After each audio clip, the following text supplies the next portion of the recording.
तहरीक इंसाफ के कायद आनी इमरान खान साहब से मुलाकात करने के बाद हमने देखा काफ़ी अरसे बाद अली अमीन गंडापुर उनसे मिलने के लिए गए। ये उन पे तनकीद भी हो रही थी कि बड़े अरसे से वो गए नहीं मिलने के लिए।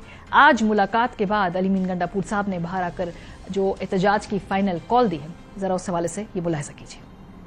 ने अभी एक फाइनल कॉल देकर अब इस हुकूमत से हमें जान छुड़ानी पड़ेगी और ये फाइनल कॉल ऐसे होगी कि मेरे ख्याल में अब सर पे कफन बांध के हम निकलेंगे। पहले तो हम 9 तारीख को सवाबी के ऊपर एक इंशाल्लाह एक बड़ा इज्तिमा कर रहे हैं, जिसके ऊपर खड़े होकर इंशाल्लाह आगे का एक लायबल दिया जाएगा। मैं तो भी अनाउंस कर रहा हूँ कि मेरे घर वालों को मेरा पैगाम है, उस फाइनल कॉल वाले दिन मैं निकलूंगा तो उसके बाद जब मैं वापस नहीं आता तो समझ जाओ कि बस मैं नहीं आऊंगा। और जिसे भी आना है ये सोच के आना है। अगर ये हमें काउंटर करने के लिए स्ट्रेटजी बनाते हैं ना भाई, तो हम भी इनको काउंटर करने के लिए स्ट्रेटजी बना रहे हैं। आप ये जब वहां तक पहुंचेंगे ना तो इनको भी रास्ते में रुकावटें आएंगी। फिलहाल एहतजाजी जो तहरीक है उसकी कॉल दे तो दी है, लेकिन माजी करीब में हमने देखा कि जो एहतजाजी कॉल्स उनकी जो नताइज हैं वो खातिर ख्वाह नहीं थे। हुकूमत भी पैनिक कर गई, शहर बिल्कुल बंद कर दिया, लेकिन तहरीक इंसाफ भी कोई बहुत बड़े मार्जिन से एहतजाज अपना रिकॉर्ड करा नहीं सकी। इसी दौरान तहरीक इंसाफ बड़ी पुरुमीद भी है कि इमरान खान साहब नवंबर या उसके बाद जेल से जल्द ही बाहर आ जाएंगे। अब वो किस तरीके से आएंगे, अदालतों के जरिए आएंगे, उन पर कैसे प्रेशर्स हैं, उन्हें क्या कहा जा रहा है, इस हवाले से उनका क्या कहना है तहरीक इंसाफ की क़यादत का, जरा सुनिए। खान साहब नवंबर में इंशाल्लाह बाहर आ जाएंगे। खान साहब ने ना डील करनी है ना मुल्क छोड़कर जाना है। तोशाखाना नंबर 3 है, बिल्कुल नहीं वज़ीराई इसकी कानूनी हो सकती है। और अमेरिका का इलेक्शन भी यकीनन जो है 5 नवंबर को इस पे इम्पैक्ट करेगा। खान साहब की भी रिहाई होगी, अदालत के थ्रू होगी।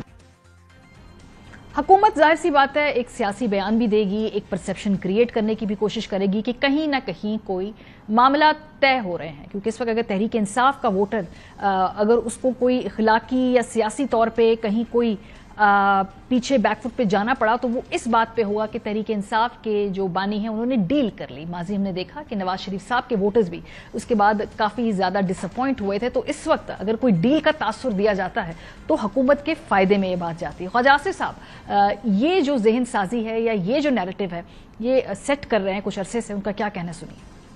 बात पे गौर करें कि ये सारा कुछ फ्रंटियर में क्यों हो रहा है। बेगम साहबा भी जो है वो फ्रंटियर में चली गई हैं। पीटीआई वाले कहते हैं कि अपडेट हुआ है सॉफ्टवेयर जो है चीफ मिनिस्टर का, अब बेगम साहबा भी वहाँ पे चली गई हैं। किस तरफ ये इशारे मिल रहे हैं? अंडर हैंड कोई वारदात तो नहीं हो रही? सोशल मीडिया पे भी रौला पड़ा हुआ है, हर जगह ये कोई डील इनकी कोई अंडरस्टैंडिंग हुई है।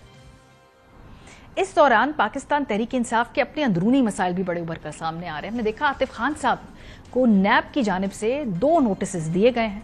अब जो अचंभे की बात है वो ये है कि हुकूमत खैबर पख्तूनख्वा में तहरीक इंसाफ की अपनी है, वज़ीर आला तहरीक इंसाफ का अपना है, अली अमीन गंडापुर वहाँ पे जो है चीफ मिनिस्टर है। तो फिर जो साबिक वज़रा हैं या उन लोगों को कहें जो मजबूत धड़ा रखते हैं तहरीक इंसाफ के अंदर या तहरीक इंसाफ की खैबर पख्तूनख्वा की सियासत के अंदर एक फाल किरदार अता कर सकते हैं, टफ टाइम दे सकते हैं अली अमीन गंडापुर साहब को, ऐसे में उनको ये जो नोटिस देना है ये अंदरूनी खलफशार का बड़ा ही क्लियर हमें उसके रीजंस नज़र आ रहे हैं, उसके इंडिकेटर्स नज़र आ रहे हैं। पहला नोटिस 31 अक्टूबर को आया, मालम जब्बा केस में तलबी हुई। दूसरा नोटिस 1 नवंबर को आया, सरकारी फंड का निजी सोसाइटी में इस्तेमाल पर तलबी हुई। और उसके बाद हमने जब ये पूछा आतिफ खान साहब से तो आतिफ खान साहब से हमारी कोशिश थी कि आज राब्ता हो वो इस प्रोग्राम में इस हवाले से आएँ। फिलहाल उन्होंने माजरत कर ली है। बैरिस्टर सैफ से जब ये सवाल पूछा गया कि भाई ये क्या हो रहा है, ये क्यों नोटिस आ रहे हैं, तो उनका कहना था कि वो जो वहाँ पे मिनिस्टर हैं वो मुआविन खुसूसी हैं जो एंटी करप्शन के, वो कुछ मिला ही होगा तो उन्होंने ये किया होगा।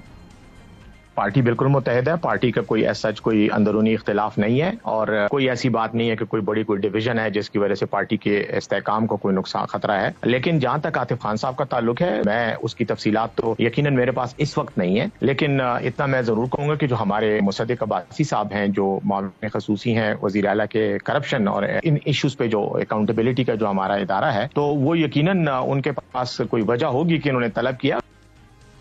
प्रोग्राम के पहले से हमारे साथ फैसल चौधरी साहब हैं और चूंकि आज इमरान खान साहब से मुलाकात करके भी आए हैं, क्या वहाँ पर गुफ्तगू हुई, क्या बातचीत हुई? और ये जो बात कही जा रही है कि 2 दिनों से इमरान खान साहब ने ना अदालत से बात की ना सहाफ़ियों से बात की, कहीं ना कहीं कोई मामला तय हो रहे हैं, सारे जो सवाल आते हैं फैसल साहब से पूछेंगे।